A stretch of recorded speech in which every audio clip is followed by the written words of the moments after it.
capítulo 6. La doctrina de la inexistencia del alma, anatta. Por alma, yo, ego o empleando la expresión sánscrita atman, se da a entender, generalmente, que en el hombre existe una entidad permanente, eterna, absoluta, una sustancia inmutable detrás del cambiante mundo fenoménico.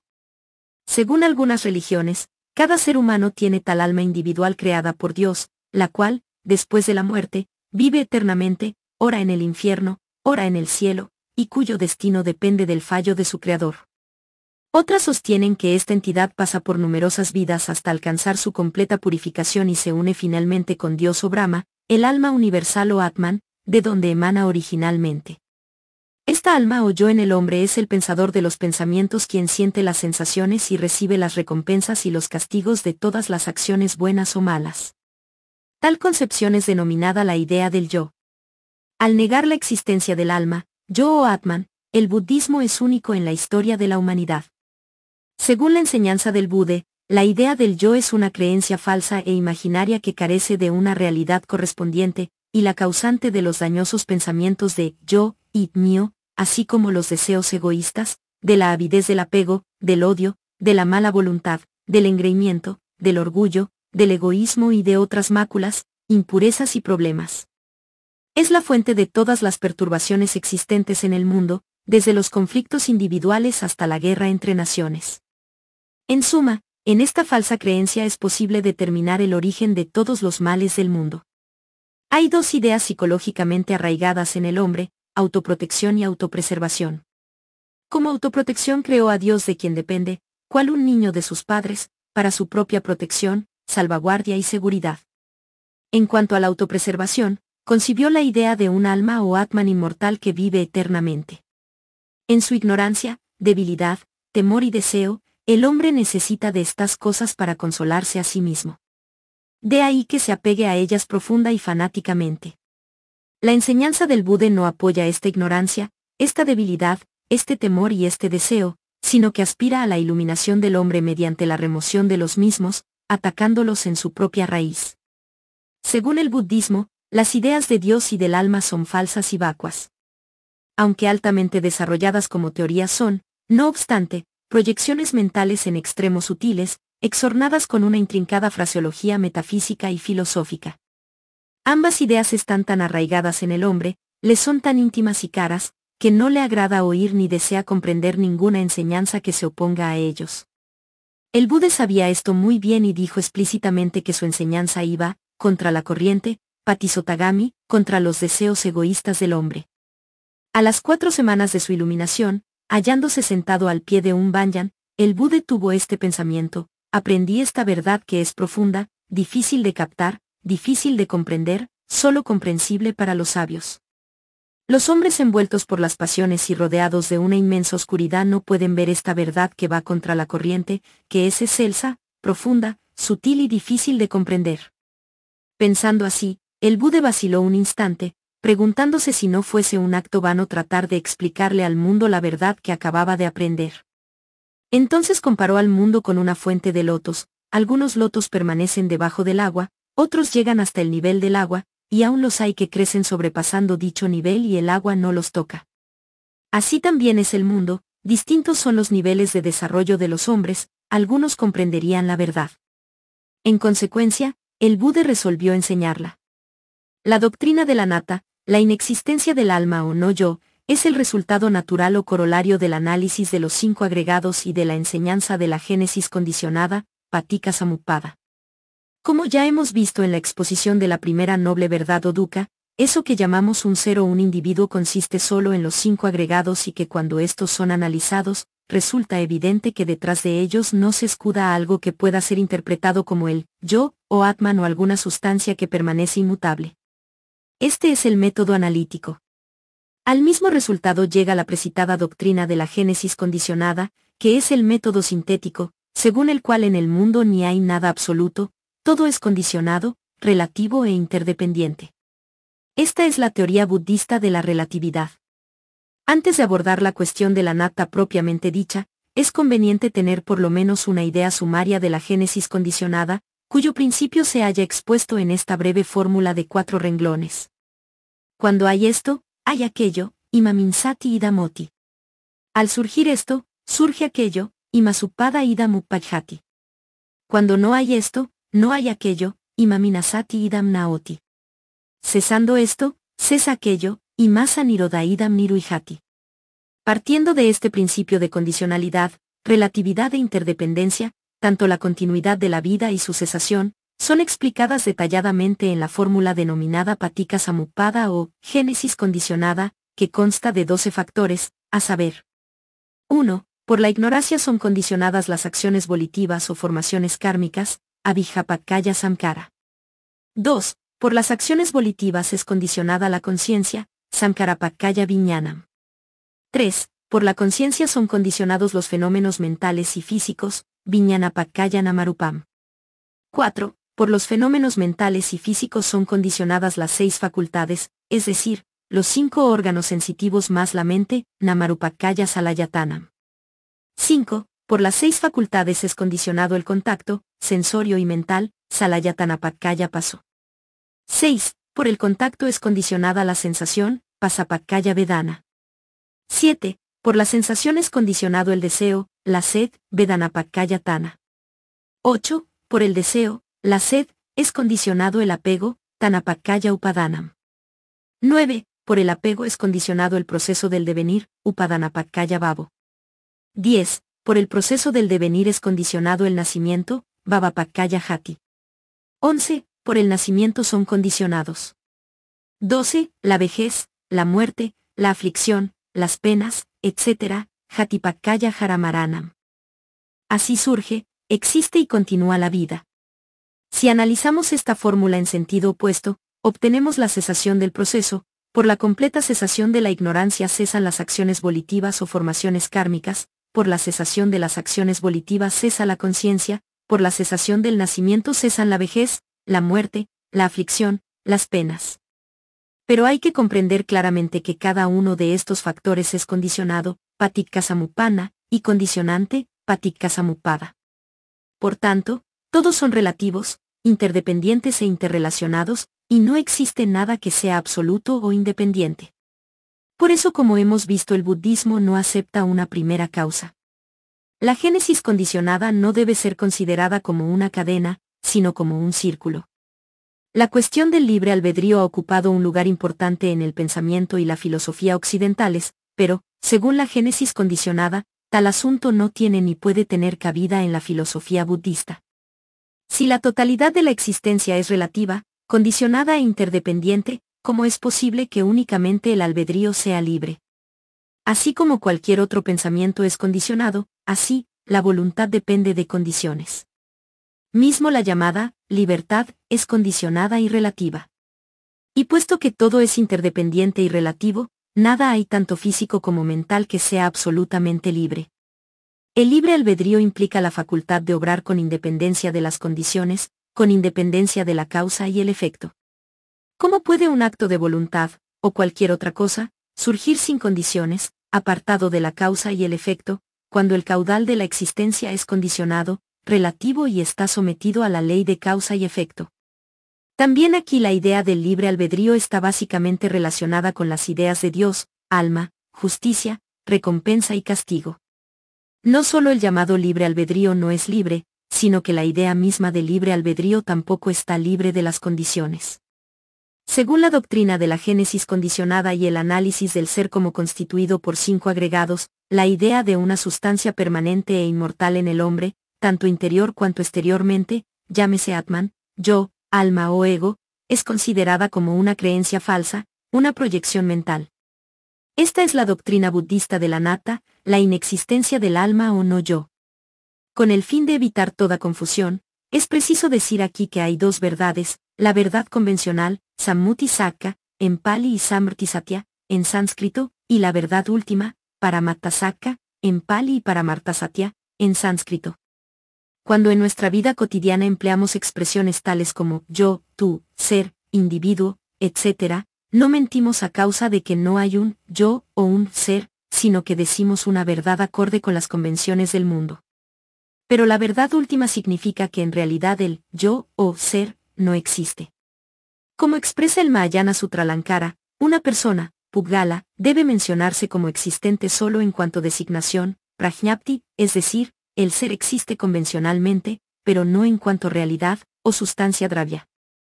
La negación de un Atman imperecedero es la característica común de todos los sistemas dogmáticos, tanto del pequeño como del gran vehículo, y, por consiguiente, no hay razón alguna para suponer que la tradición budista, que está totalmente de acuerdo sobre este punto, se haya desviado de la enseñanza primigenia del Buda.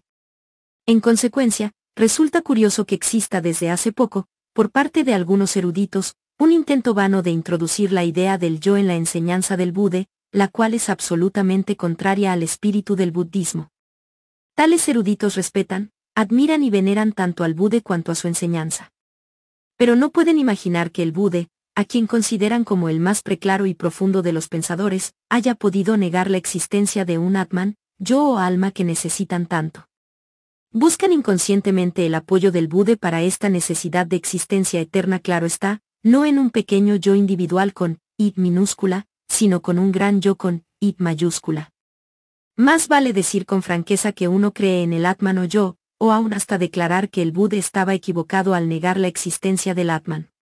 Pero esto no basta, ciertamente, para que quienquiera que fuere trate de introducir en el budismo una idea que, según podemos ver en los textos originales existentes, el Buda nunca aceptó. Las religiones que creen en Dios y en el alma, no ocultan estas dos ideas, por el contrario, las proclaman constante y repetidamente, de la manera más elocuente. Si el Buda hubiese aceptado estas dos ideas, tan importantes en todas las religiones, no cabe duda que las habría declarado públicamente, del mismo modo que procedió cuando habló sobre otras cosas, y no las habría mantenido ocultas para que fuesen descubiertas 25 siglos después de su muerte. La gente se exacerba ante la idea de que según la enseñanza del Buda sobre el anatta, será destruido el yo que creen poseer, y él no ignoraba esto.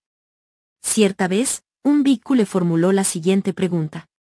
Señor, ¿existe un caso en que uno se siente atormentado cuando no encuentra en sí mismo algo permanente?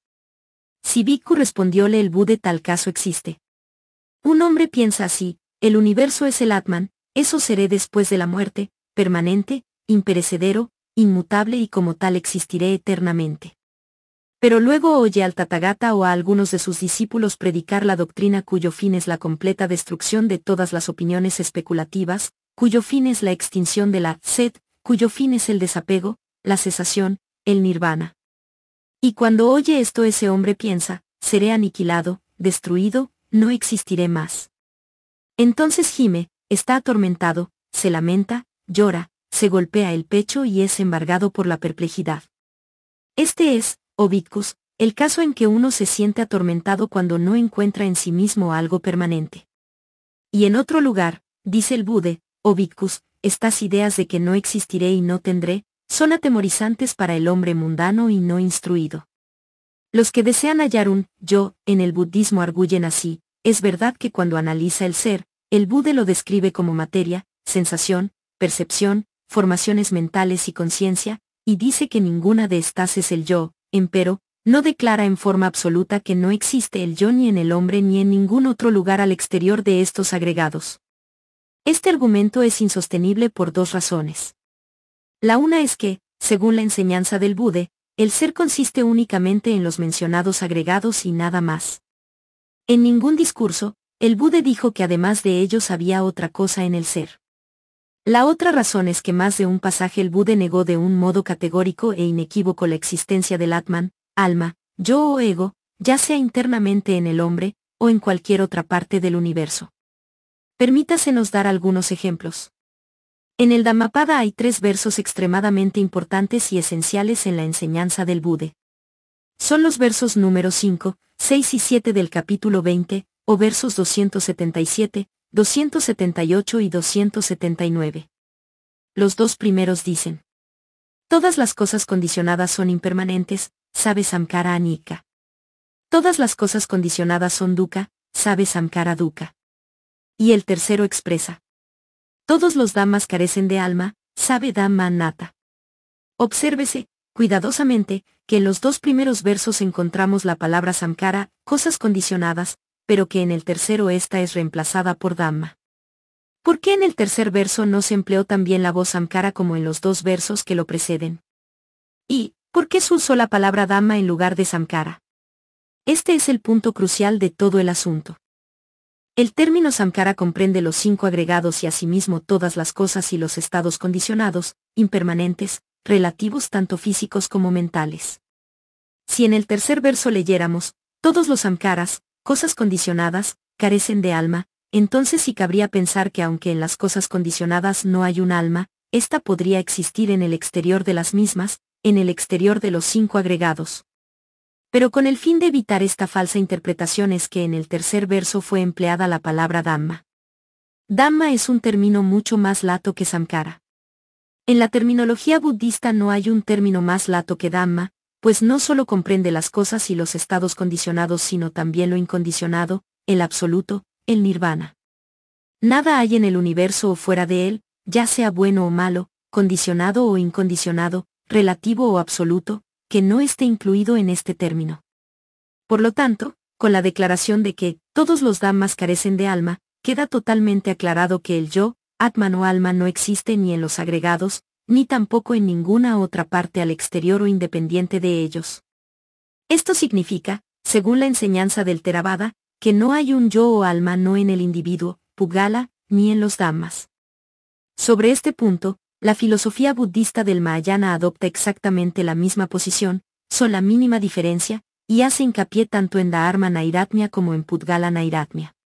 En el halagado Pama Sutta del Majjhima Nikaya el Buda se dirige a sus discípulos, diciendo, oh bhikkhus, aceptad una teoría del alma, Atavada, que no engendre penas, aflicciones, lamentaciones, sufrimiento, angustias y tribulaciones en aquel que la acepte.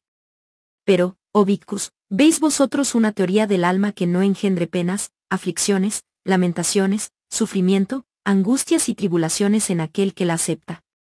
No, ciertamente, Señor.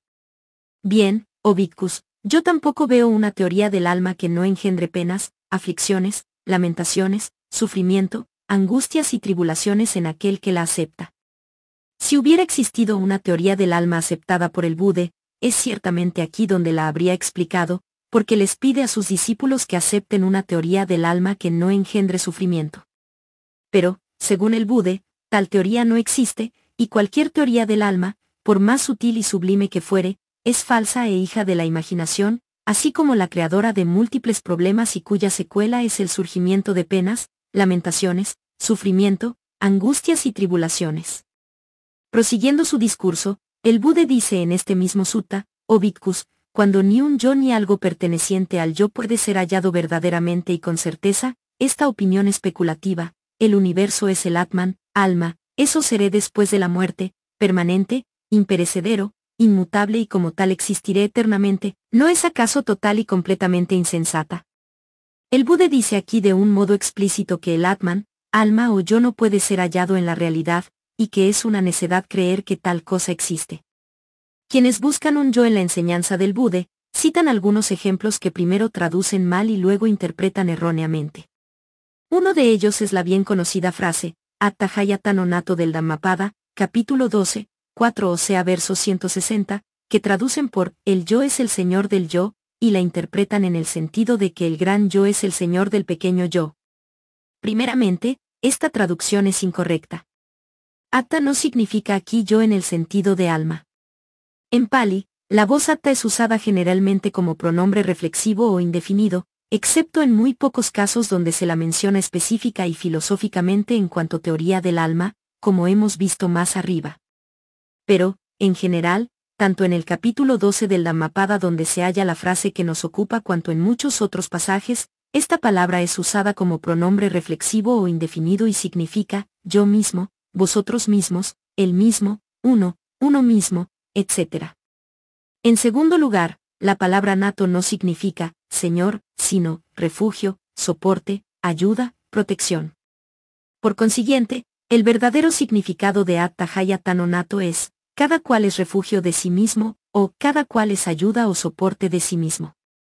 Esto no tiene nada que ver con un alma o yo metafísico, pues solo quiere decir que uno tiene que depender de sí mismo y no de los demás.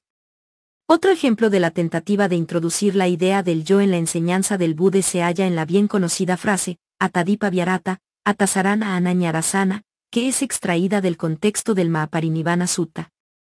Esta frase significa literalmente, vivid siendo vosotros mismos vuestra isla, soporte, siendo vosotros mismos vuestro refugio, y no busquéis refugio en nadie fuera de vosotros mismos. Los que desean ver un yo en el budismo, interpretan las palabras Atadipa y Atasarana por teniendo al yo como una lámpara, y teniendo al yo como un refugio, respectivamente. Es imposible comprender totalmente el sentido y la significación de esta advertencia del Buda a Ananda, si no se hace revista tanto de las circunstancias del entorno cuanto del contexto en que dichas palabras fueron pronunciadas. 3 meses antes de su muerte, su parinirvana, el Buda moraba en una villa llamada Buleva, y en aquel entonces ya contaba 80 años de edad y fue atacado por una grave dolencia que casi le produjo la muerte, Maranantika. Mas pensó que no era justo de su parte morir sin comunicárselo a sus discípulos más cercanos y más caros. Por consiguiente, con denuedo y determinación soportó los dolores que le abatían, doblegó la enfermedad y recobró la salud, pero esta era aún precaria. Cuando se hubo restablecido completamente, salió de su albergue y fue a sentarse a la sombra. Entonces, Ananda, el devoto servidor del Buda, se aproximó al lugar donde se hallaba su amado maestro, tomó asiento a su lado, y díjole: Señor, he cuidado de la salud del sublime, le he atendido en su enfermedad. Y aunque a la vista de la enfermedad del sublime el horizonte tornóse anublado para mí y mis sentidos se turbaron, tuve, sin embargo, una pequeña consolación al pensar que el sublime no se extinguiría antes de darnos sus instrucciones acerca de la orden del Sangha. Entonces, colmado de compasión y humanos sentimientos, el Buda le habló bondadosamente a su devoto y querido discípulo, oh Ananda, que espera de mí la orden del Sangha. He enseñado el Dhamma, la verdad, sin hacer ninguna distinción como lo exotérico y lo esotérico. Con respecto a la verdad, el Tathagata no se asemeja en nada al puño cerrado de un maestro, Akariyamuti. En verdad, Ananda, si alguien piensa que dirigirá el Sangha y que el Sangha le estará subordinado, será él quien habrá de dictar instrucciones al Sangha. Pero el Tathagata nunca pensó tal cosa, porque, entonces, habría de daros el instrucciones acerca del Sangha. Ya soy muy viejo, Ananda, tengo 80 años, y del mismo modo que un carro gastado puede seguir funcionando solo mediante reparaciones, así también, pienso yo, el cuerpo del Tathagata solo puede funcionar por medio de reparaciones. Por tanto, Ananda, vivid siendo vosotros mismos vuestra isla, soporte, siendo vosotros mismos vuestro refugio, y no busquéis refugio en nadie fuera de vosotros mismos. Vivid teniendo al Dhamma como vuestra isla, soporte, teniendo al Dhamma como vuestro refugio y no otro refugio. Lo que el Buda deseaba comunicarle a Ananda es harto claro, este estaba triste y deprimido. Pensaba que después de la muerte del gran maestro, los discípulos quedarían solos, sin ayuda, sin refugio, sin guía. El Buda le consoló e infundió coraje y confianza, diciéndole que debían depender de sí mismos y del Dhamma que él les había enseñado, y que no buscaran refugio en nadie ni en nada fuera de sí mismos. Aquí, la cuestión de un Atman o yo metafísico es totalmente impertinente. Además, el Buda le explicó a Ananda cómo uno mismo puede ser su isla o refugio y cómo puede tener al Dhamma como isla o refugio, mediante la cultivación de la atención en el cuerpo, las sensaciones, la mente y los objetos mentales, es decir, las 4 satipathanas. Tampoco aquí se hace mención de un Atman o yo. Otra referencia citada frecuentemente y utilizada por aquellos que están empeñados en hallar un Atman en la enseñanza del Buda, es la siguiente: en cierta ocasión, viajando de Benares a Uruvela, el Buda se detuvo en un bosque y se sentó al pie de un árbol. Ese mismo día fueron allí 30 amigos, todos jóvenes príncipes, en compañía de sus jóvenes esposas, salvo uno, quien por ser soltero, llevó consigo una prostituta. Mientras los otros se divertían, ésta hurtó algunos objetos de valor y desapareció. Yendo en su búsqueda, los jóvenes príncipes divisaron al Buda sentado debajo de un árbol y le preguntaron si había visto una mujer. El Buda inquirió acerca de lo ocurrido, y cuando los príncipes le hubieron informado, se dirigió nuevamente a ellos, preguntando: ¿qué piensan, jóvenes? ¿Qué es mejor para vosotros? ¿Buscar a una mujer o buscaros a vosotros mismos? He aquí una pregunta simple y natural, y no existe razón alguna para que se introduzca en el asunto ideas traídas por los cabellos acerca de un Atman o yo metafísico. Los príncipes le contestaron al Buda que lo mejor para ellos era buscarse a sí mismos, Entonces el Buda les dijo que se sentasen y los explicó el Dhamma. En el relato de que disponemos, o sea el texto original donde está consignado lo que el Buda les predicó, no se dice ni una palabra sobre el Atman. Mucho se ha escrito acerca del silencio del Buda en cierta ocasión en que un paribrajaka, asceta errante, llamado Vakchagota, le preguntó si había o no había un Atman. El relato es como sigue. Vakchagota se aproxima al Buda y le pregunta: Venerable Gotama, ¿existe el Atman? El Buda permanece silencioso. ¿Cómo pues, venerable Gotama? ¿No existe el Atman? Por segunda vez el Buda guarda silencio. Entonces Vakchagota se levanta de su asiento y se marcha. Cuando el paribrajaka se hubo marchado, Ananda le preguntó al Buda por qué no había respondido a las interrogaciones formuladas por Vakchagota, y el Buda le explicó el motivo. Ananda, si cuando el errante me preguntó, ¿existe el yo le hubiese contestado, el yo existe, eso habría significado adherirse a los reclusos y brahmanes adictos a la teoría de eternalismo, Sasatavada. Y, Ananda, si cuando el errante me preguntó, ¿no existe el yo le hubiese contestado, el yo no existe, eso habría significado adherirse a los reclusos y brahmanes adictos a la teoría de aniquilamiento, Upchedavada.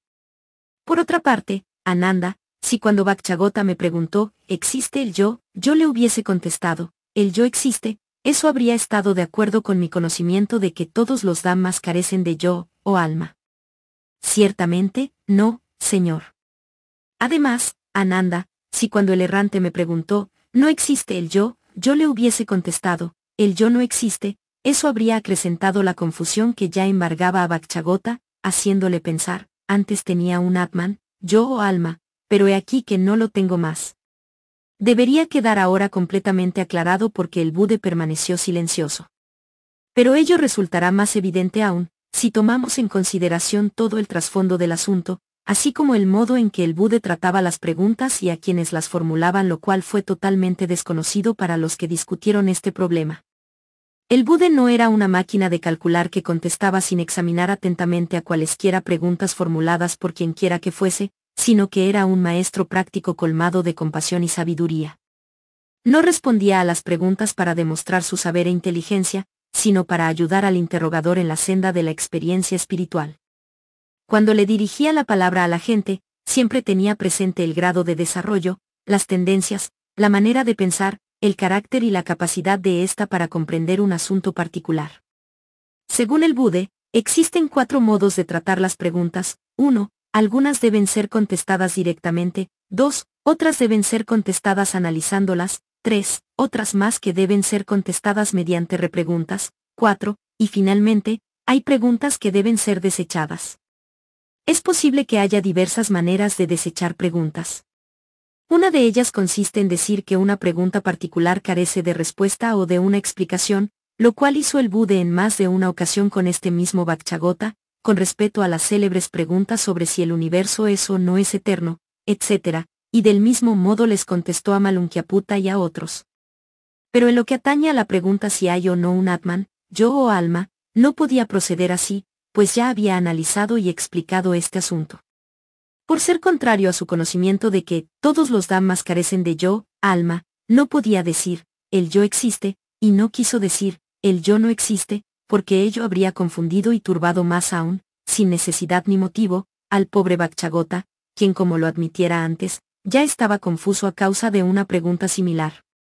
En consecuencia, desechar dicha pregunta por medio del silencio, fue, en este caso particular, el proceder más sensato.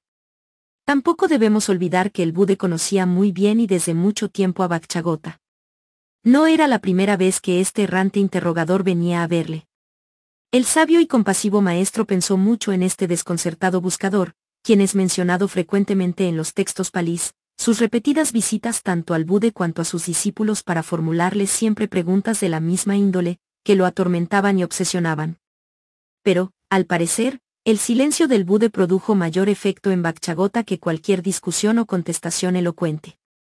Algunas personas entienden por yo aquello que, en general, es denominado mente o conciencia.